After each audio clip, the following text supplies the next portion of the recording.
Continuamos el viaje de la puerta de la pirámide. Para mí es un honor abrirle la puerta otra vez de la pirámide. Y esa vez, como primera vez a través de YouTube, y lo conoceremos visualmente, y es muy importante también. Actualmente está centrado en la difusión de su cuarta novela, Vías Muertas, obra sobre la cual una productora de cine ha anunciado su interés por adaptarla a la gran pantalla. Además tiene otras dos obras a punto, El sello de la ira y Los mundos de Ut, las cuales esperan pacientemente.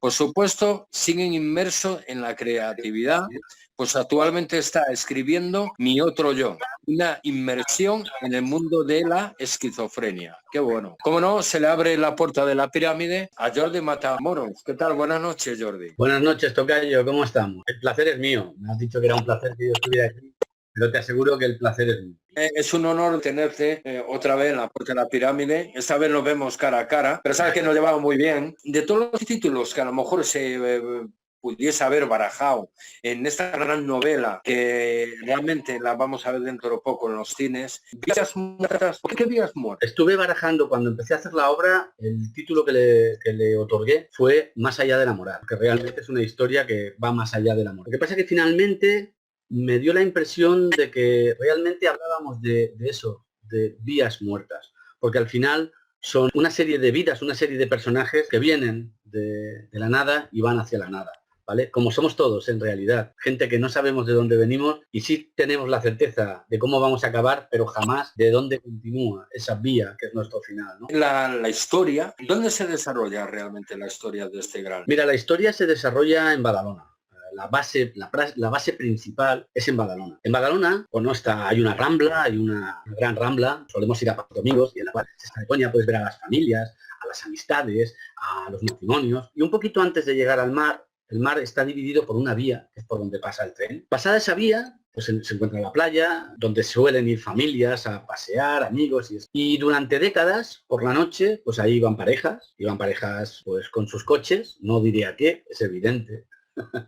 Iban parejas homosexuales a lo mismo. Y había una parte que se convirtió en un sitio bastante peculiar y había una perversión absoluta, donde yo creo que se trascendía de simplemente la sexualidad y iba más lejos. Podías encontrar yonkis vendiendo su cuerpo, muchas veces gente bastante joven. Esa misma gente que podías encontrar el domingo, ese mismo señor bien arreglado, que el domingo podías ver con su familia deambulando por la Rambla, pues igual era un habitual de ese sitio de perversión donde buscaban el sexo fácil y rápido. En Vías Muertas ha entramado una historia para denunciar también que ese lugar era un lugar pues muy perverso, lleno de sida, lleno de drogas, o sea, un lugar bastante atípico, que al final, si uno se para a pensar realmente, no deja de formar parte de esa historia oscura que cada ciudad tiene. Todos sabemos de algún rincón de nuestras ciudades donde ocurre algo que no es habitual. En esta novela narro algunos hechos. Yo estuve hablando con gente que iba por esa zona en aquellas épocas y bueno, me estuvieron narrando algunas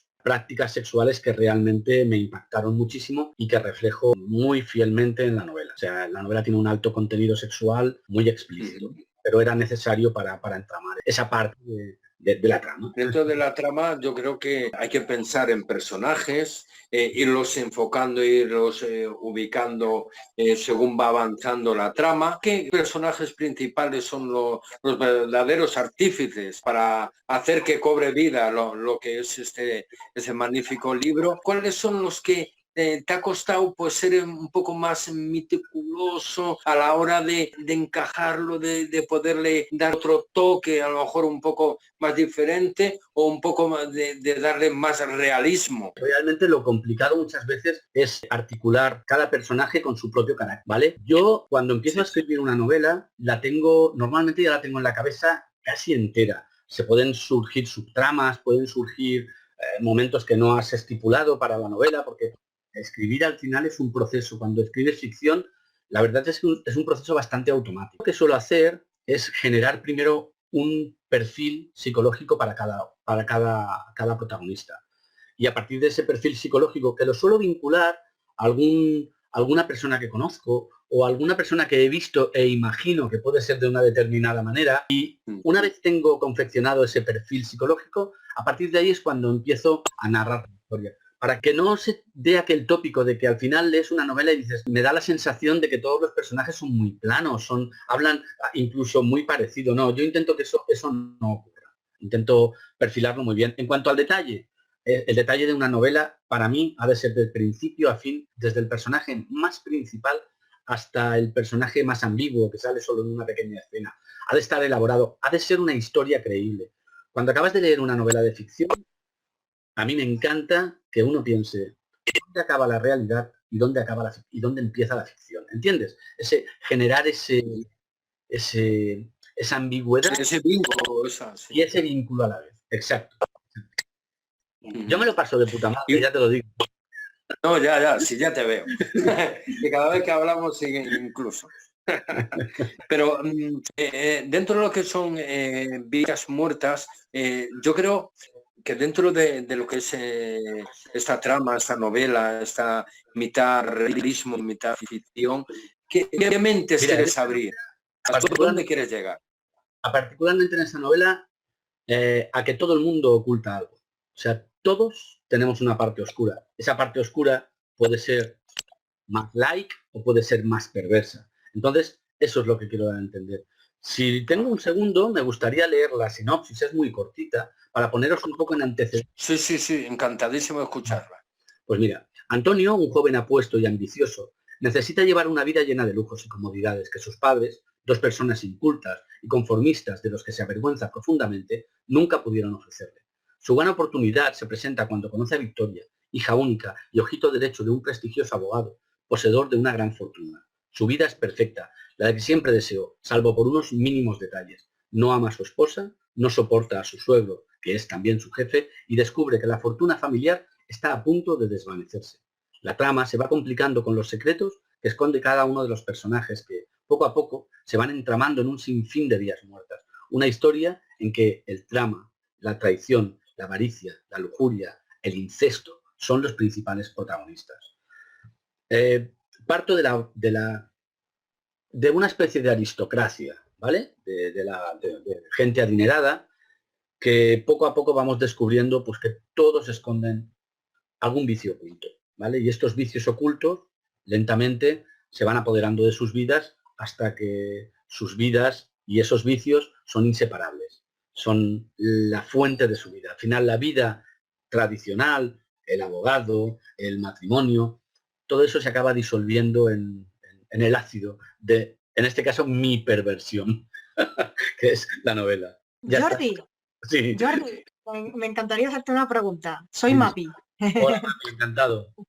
Igualmente. Me llama mucho la atención lo del perfil psicológico. Sí. ¿Sabes a lo que me dedico yo? Bueno, yo soy Policía Nacional. Vaya. Entonces entiendes de perfiles psicológicos. Claro, por ahí van los tiros.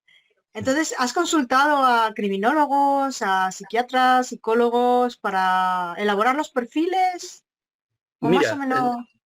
Con El Círculo de Humo, que fue una novela ambientada en los 80 y en la irrupción de la heroína, sí que estuve consultando muchísimo con psicólogos. Además estuve hablando con psicólogos que trabajaron el tema y tal. Pero hoy en día, cuando tengo que preparar un perfil psicológico, suelo preguntar poco. Te explico. Yo siempre he trabajado para mí. Tengo, ¿sabes esas personas perceptivas con los demás? Que de seguida que ves a alguien sabes cómo es. A mí me pasa eso con la gente, ¿vale? Entonces, al final casi que los construyo yo solo. Busco, por supuesto, en este caso, hay una persona que mata por placer, entonces sí he de entrar en canales y ver exactamente cómo es ese perfil de esa persona, ese tipo de personas, cómo actúan, porque claro, en principio no soy un asesino en serie y necesito nutrirme de él. Pero al final me he dado cuenta de que aparte de unas pequeñas, o sea, todos somos una base de 6, 7 perfiles con distintas ramificaciones, que al final todo esto no difiere tanto. Cuando buscas, incluso cuando hablas de un asesino en serio, cualquiera, y buscas los demás, ves que el perfil de todos ellos tiene unas similitudes, tiene unos nexos, tiene unos hilos que puedes llegar a identificar a este tipo de gente, ¿no? Entonces, sí tengo muchos colegas que son psicólogos, hago las consultas pertinentes, pero sobre todo voy montando sobre la marcha. Muchas veces imagino cómo debe de actuar una persona, por ejemplo, en esta novela sale una persona adicta a la cocaína. Entonces, si me he fijado, yo tengo 53 años, soy de Badalona y soy de este mundo, con lo cual desde los 80 hasta hoy en día muchos amigos cayeron en más de una adicción y realmente puedo nutrirme un poco de lo que vi en ellos, de lo que me contaron sus padres, de esa dualidad entre esa persona que a pesar de ser, por ejemplo, heroinómano, ¿no? En su momento, y puede no dejar de ser encantador contigo, tus padres te contarán otra cosa y bueno, y sus delitos te contarán otra. ¿No? Porque yo tenía un amigo en los 80 que era muy amigo mío, sigue siéndolo, este hombre, y sigue teniendo problemas de adicciones, ya tiene una edad, ¿eh? Ha estado muchos años en la cárcel. Conmigo sigue siendo encantador. Es mi amigo, el encantador de toda la vida, desde cuando éramos niños. Y un día estaba paseando con él y un colega que es Mosso de Escuadra, en este caso, me decía, tú sabes la carrera, digo, este tío cuando está en la prisión es un preso peligroso. Yo, ¿qué haces con este tío? Digo, es mi colega de toda la vida, digo, conmigo nunca se ha metido y tal. Entonces, sí que te nutres muchas veces de todo lo que sabes del entorno para acabar de construir esos personajes. Es importante, además, que esos perfiles psicológicos sean viables, sean eso, que parezca realmente, que digas, ¿esto es real o no es real? ¿Dónde está esa frontera? ¿Dónde ha roto este tío la frontera? Sí, sí, sí. Enriquece muchísimo relacionarse con todo tipo de personas. Y luego se aprende mucho, ¿no? Se aprende mucho observando, ¿no? Cómo viven las personas, por qué hacen lo que hacen, por qué actúan de tal manera, en tal situación, cuáles son sus circunstancias. Pues todo eso está muy relacionado, ¿no? Con los perfiles psicológicos y con el tipo de prácticas sexuales, ¿no? Claro, eso además, yo siempre he pensado que en esta vida estamos para aprender, ¿no? Entonces, cada novela, cada reto, cada personaje no deja de ser un nuevo reto y eso sí que es un vicio.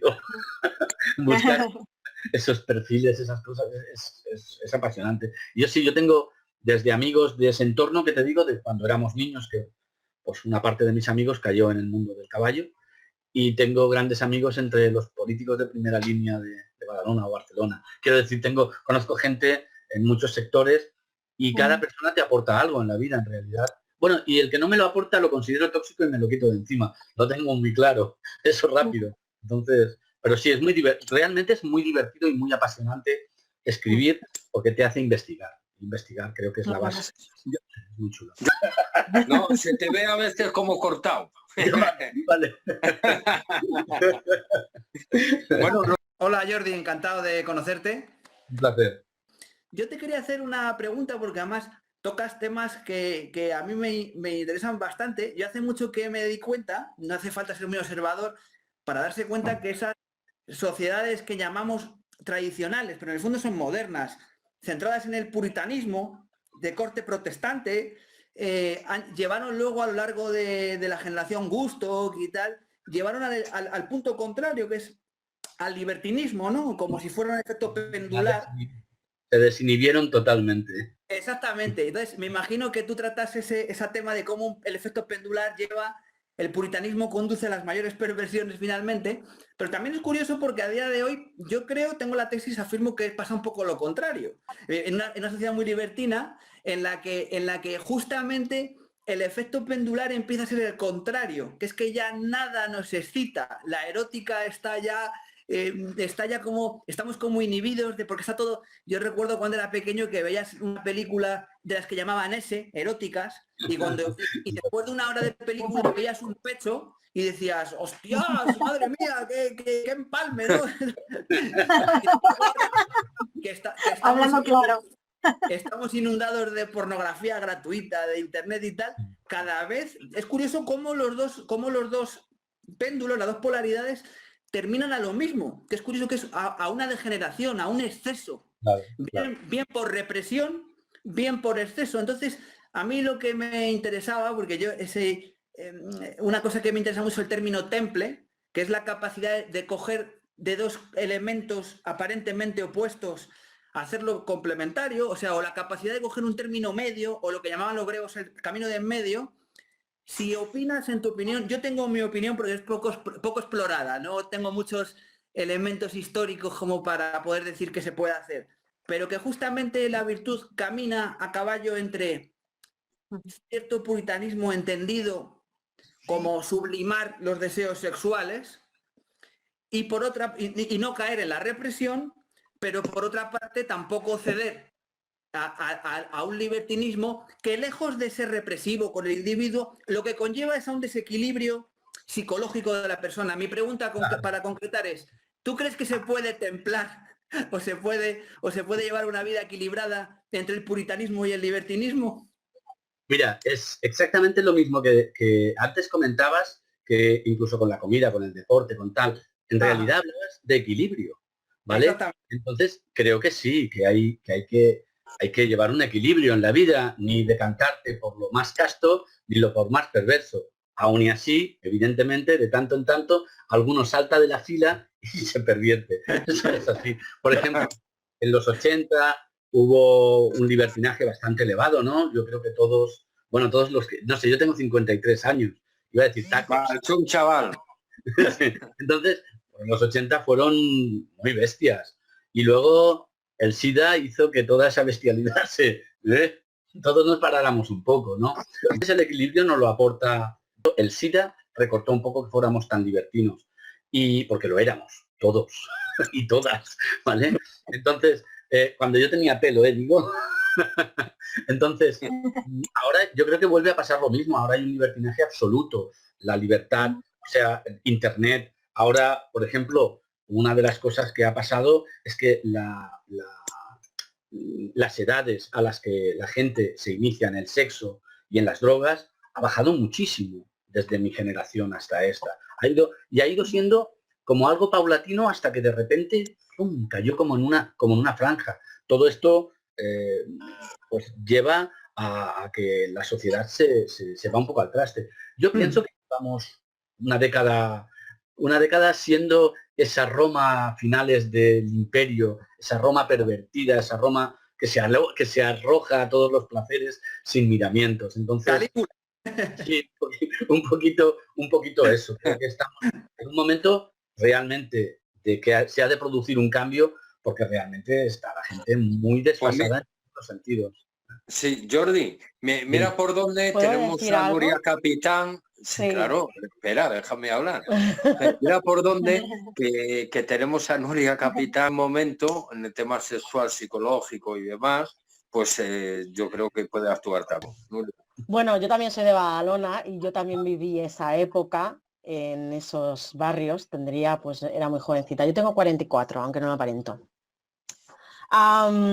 Realmente desde el 2018 se ha incrementado todas las enfermedades de transmisión sexual a ritmos estratosféricos, con lo cual o una de dos, o la información que se puso en su momento en los años 80, póntelo y pónselo, no ha habido ni una sola campaña posterior, a pesar de tener todas las informaciones que todo el mundo sabe que el condón se tiene que poner, pero no entendemos el por qué en el 2018 las enfermedades de gonorrea, sífilis, hepatitis A ha incrementado, no solamente en gente joven, que podría decirse que bueno, que a lo mejor no tiene información sexual. Yo no digo que lo que no hay es salud sexual, información de salud sexual. Hay información de dónde está la polla, dónde está el pene, dónde está la vagina, dónde está.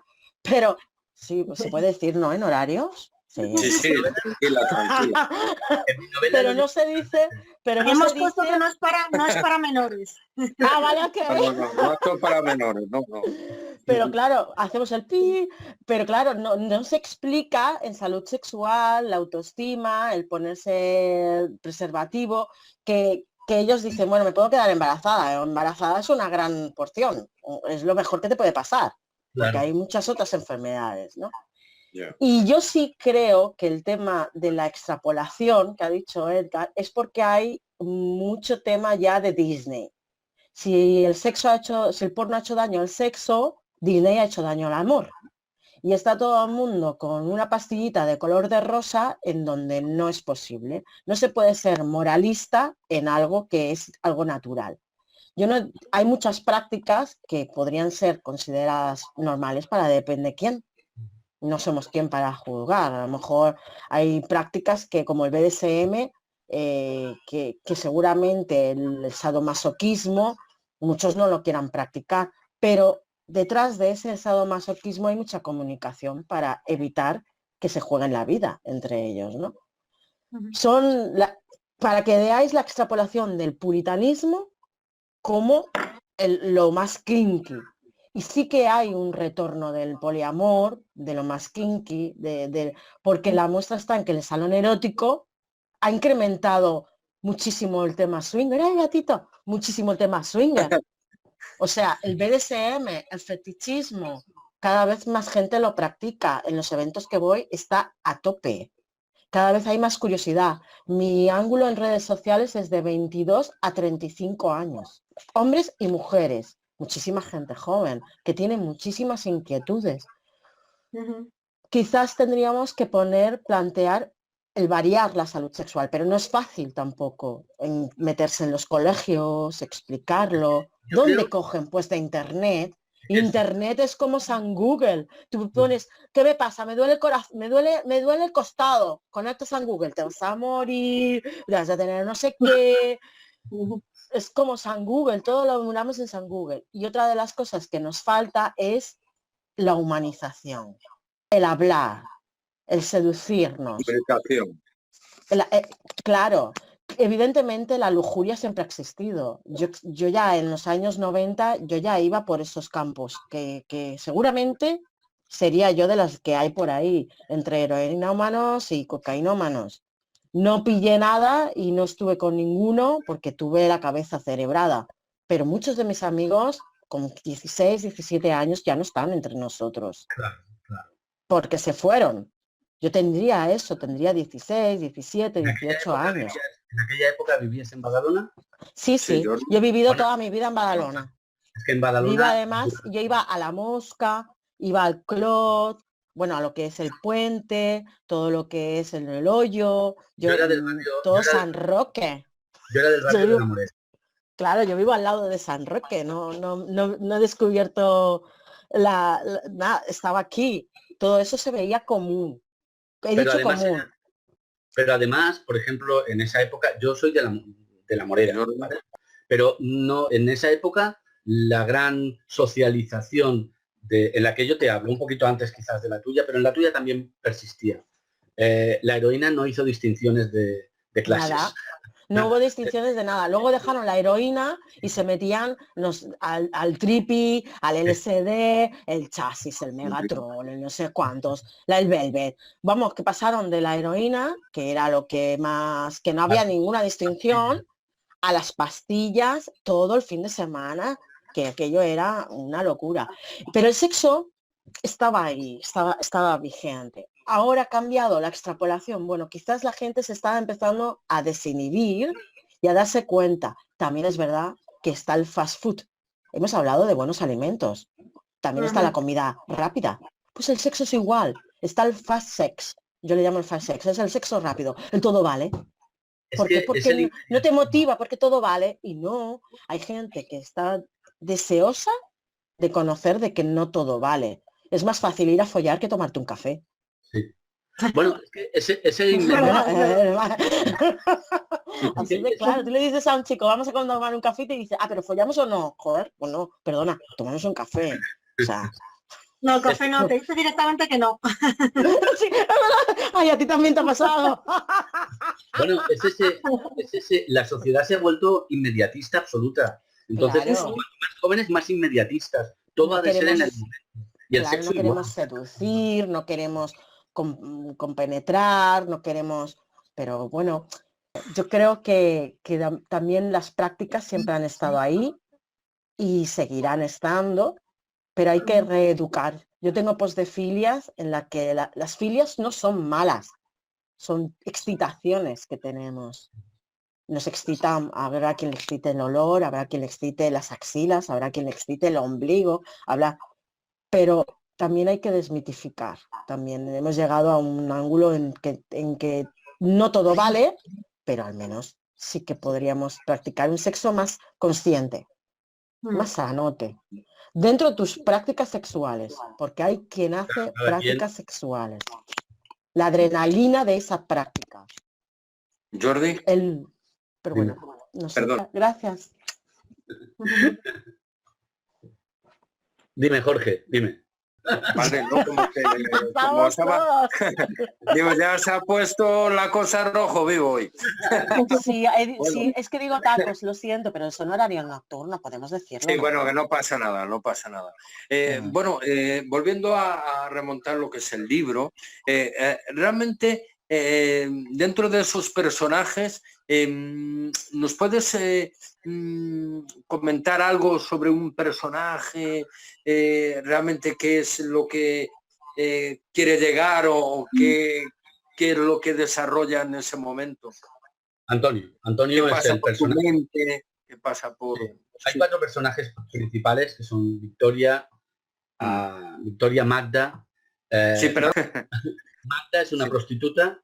Victoria es la hija de un reputado abogado. Está el abogado y está Antonio. Antonio es un trepa, un tío que con tal de tener el dinero disponible para lo que él quiera, o sea, pasta, necesita llevar una vida de lujos. Es capaz de hacer lo que haga falta. Y cuando digo lo que haga falta, implica todo aquello que sea necesario.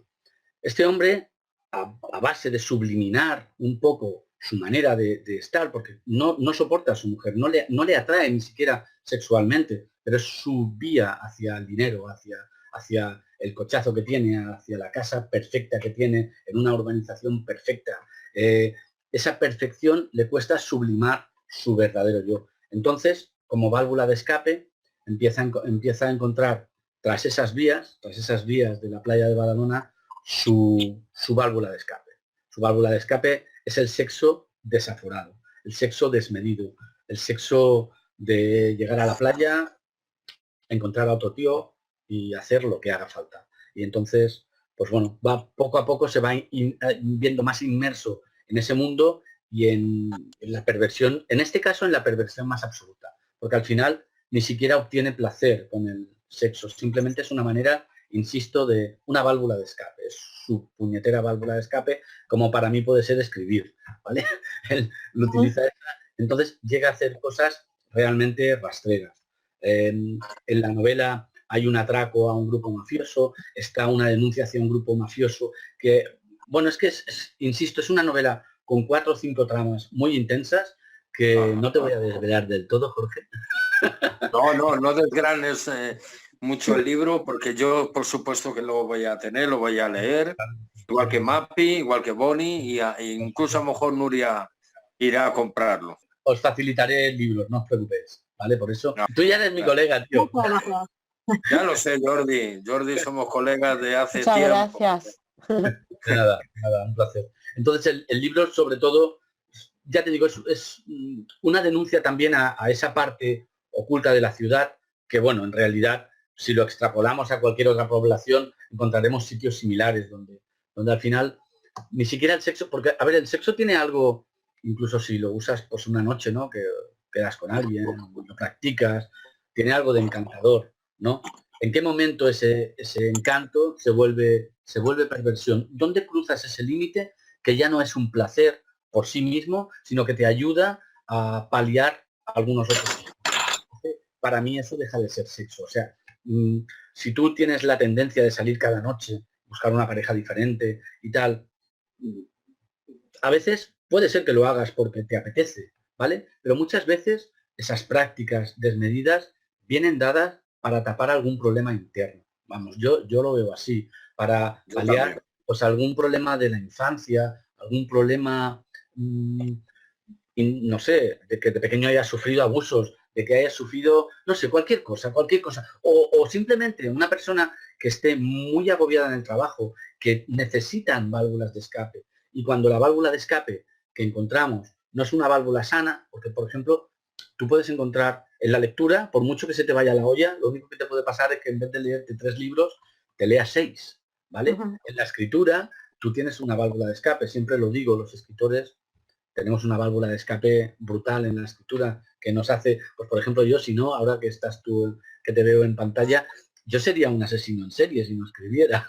No ¿Entiendes? lo digas muy alto, ¿eh? Te va a mapear por ti. Lo he dicho cuando la he visto a ella en pantalla. Que muchas veces, pues nuestros pequeños problemas los podemos paliar pues con 1000 historias que nos apetecen, que son en realidad esos hobbies que todos tenemos. Cuando ese hobby deja de ser algo que tú controlas, cuando tú necesitas, porque tú puedes irte cada noche de fiesta, encontrar a alguien, practicar sexo y que sea placentero. Pero si lo vas a buscar expresamente para mitigar tu mente, para mitigar algún dolor interno del cual igual no eres ni siquiera consciente, yo creo que ahí hay un problema, ¿vale? Claro. Y si al final las prácticas sexuales, como es en el caso del personaje que he cogido, cada vez son más y más y más extremas, y aún así no existe placer, no existe el placer de la sexualidad en sí, sino el placer de paliar algún problema interno. Eso Cubrir carencias, ¿no? Como cubrir carencias. cubrir carencias. Vacíos.